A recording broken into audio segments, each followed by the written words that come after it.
Bienvenue sur Africa 24 dans cette nouvelle édition du Non-Stop Info. Voici les titres de l'actualité. Le bilan au Mali, 3 ans après l'accord d'Alger.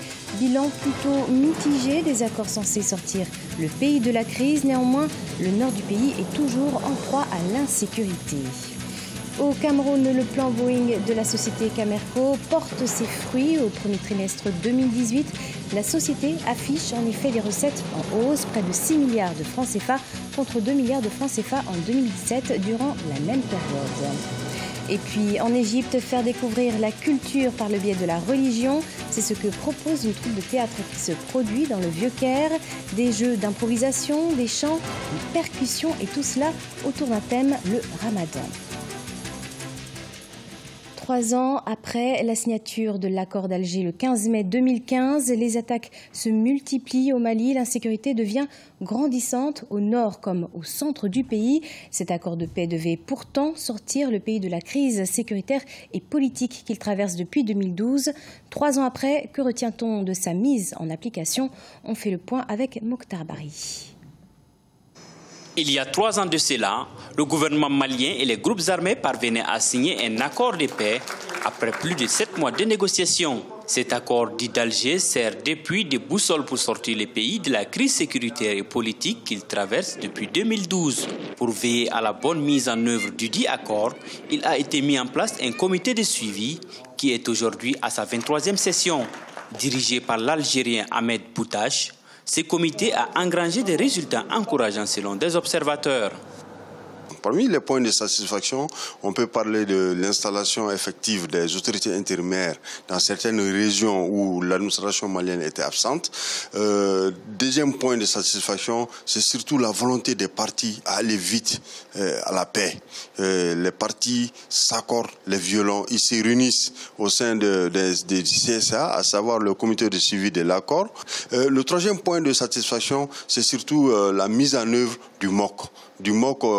À savoir le mécanisme d'opération de paix qui constitue une force où toutes les parties prenantes à l'accord sont représentées. Au moment où les acteurs de la mise en œuvre de l'accord se donnent des coups de franche pour sortir le pays de l'impasse 3 ans après la signature de l'accord de paix, les conflits intercommunautaires au centre du pays qui ont déjà fait de nombreux morts et des déplacés viennent compliquer la sortie des crises dont les signes avant-coureurs étaient déjà perceptibles. Parmi les points négatifs où vraiment il y a des attentes à combler, on peut parler de la non-présence de l'État malien à Kidal, ce qui constitue un handicap pour la mise en œuvre effective de l'accord, parce que sans la présence effective des autorités maliennes à Kidal, on ne peut pas parler de la réussite et du succès de l'accord. Le deuxième point qui reste un point important, ça c'est la sécurisation, pour que l'ensemble des forces fassent un franc jeu pour lutter contre le terrorisme. Ces groupes armés signataires de l'accord d'Alger sont la coordination des mouvements de l'Azawad et les mouvements de la plateforme. Mais malgré les avancées notables enregistrées dans la mise en œuvre du dit accord, il faut noter que des événements malheureux ont entraîné des lenteurs dans sa mise en œuvre. Il s'agit entre autres de l'attaque du camp du mécanisme opérationnel de coordination à Gao, les conflits entre les différents groupes armés signataires. Mais depuis, le gouvernement et les groupes armés travaillent en parfaite collaboration pour faire face aux défis multiples. Le plus immédiat est la sécurisation de l'élection présidentielle du 29 juillet 2018. 6 milliards de francs CFA, c'est le montant du chiffre d'affaires généré par la compagnie Camerco au premier trimestre 2018, une hausse de 4 milliards par rapport à 2017 durant la même période. Ceci grâce au plan Boeing, un plan de relance mis en place par la société qui vise à renforcer la flotte, créer de nouvelles destinations et augmenter les rendements. Explication Siamlo Victoria Sedji. Camerco, la compagnie aérienne publique camerounaise, poursuit son programme de redressement. Après une année 2017 fructueuse marquée par un chiffre d'affaires en hausse de 61%, la société voit ses recettes grimper davantage au premier trimestre 2018 à plus de 6 milliards de francs CFA contre 2 milliards de francs CFA en 2017 durant la même période.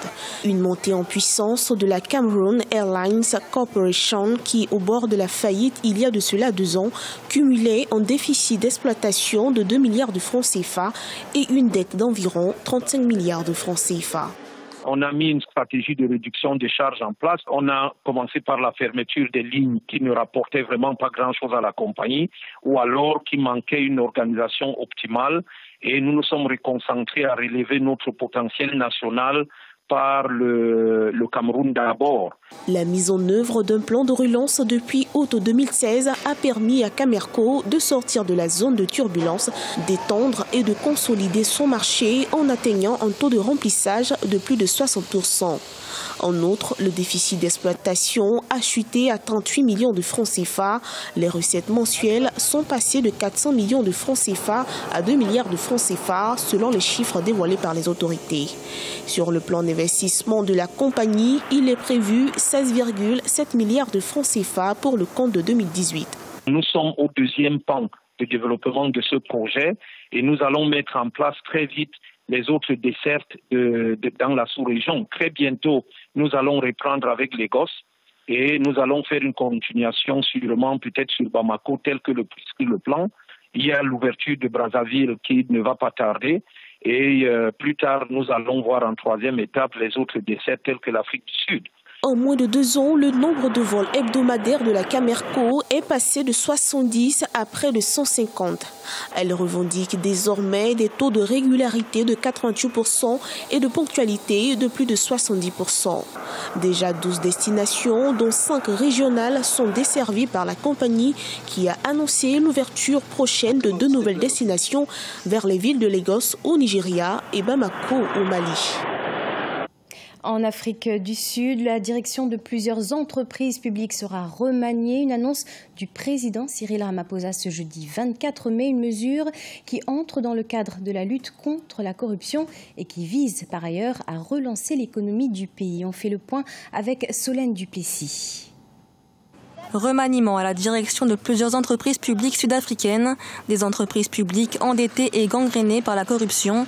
Le président sud-africain Cyril Ramaphosa a ainsi confirmé ce jeudi 24 mai la nomination de Phakamani Adebe à la tête de l'entreprise publique d'électricité Eskom. Changement de conseil d'administration également chez l'armurier public d'Enel, le géant des transports Transnet et la compagnie aérienne South Africa Express Airways, au cœur d'affaires de corruption impliquant l'ancien président Jacob Zuma. Actuellement, un nombre d'entreprises publiques connaissent des problèmes financiers, opérationnels et de gouvernance. Cela a des retombées négatives sur l'économie. Les mauvais résultats de ces sociétés sont la conséquence d'une corruption généralisée et d'une mauvaise gestion. La lutte contre la corruption, le président sud-africain Cyril Ramaphosa en a fait l'une de ses priorités après avoir succédé à Jacob Zuma en février 2018. Le chef de l'État entend, grâce à ces changements à la direction de plusieurs entreprises publiques, restaurer la confiance des investisseurs et ainsi relancer l'économie du pays. Il faut avouer que l'économie sud-africaine est en train de traverser une passe difficile.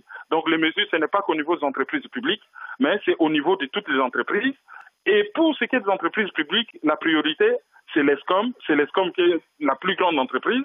Et l'Eskom aussi, c'est l'entreprise qui fournit en énergie toutes les autres entreprises et beaucoup des pays de la région. Donc si l'Eskom venait à faire faillite pour des problèmes de gestion, pour des problèmes de management, ça risque d'entraîner toute l'économie sud-africaine et de déstabiliser toute la région de l'Afrique australe. L'assainissement des entreprises publiques nationales, une étape nécessaire à la reprise économique du pays, dont les prévisions de croissance pour 2018 ne dépassent pas les 1,4%. En Égypte, une troupe de théâtre issue de l'école d'art Nahda a organisé spectacle dans les quartiers populaires du Caire. Et pour faire connaître leur mouvement, les acteurs ont décidé de jouer des pièces avec pour thème central le Ramadan, découverte avec Gladys Mwamba. Un jeu d'acteurs autour du jeûne, c'est ce que propose la troupe de théâtre de l'école des beaux-arts Nahda dans les rues du Vieux-Caire. À la tombée de la nuit, les acteurs rompent le jeûne avec les fidèles musulmans autour de pièces de théâtre dont le thème est le Ramadan.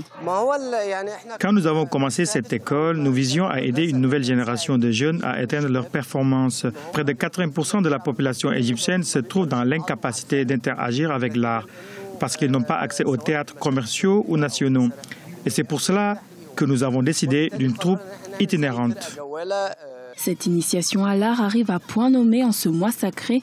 En utilisant le thème du Ramadan, la troupe de théâtre espère faire découvrir le mouvement artistique Nahda, qui signifie le réveil inspiré des valeurs nationales et du processus de modernisation sur le modèle occidental.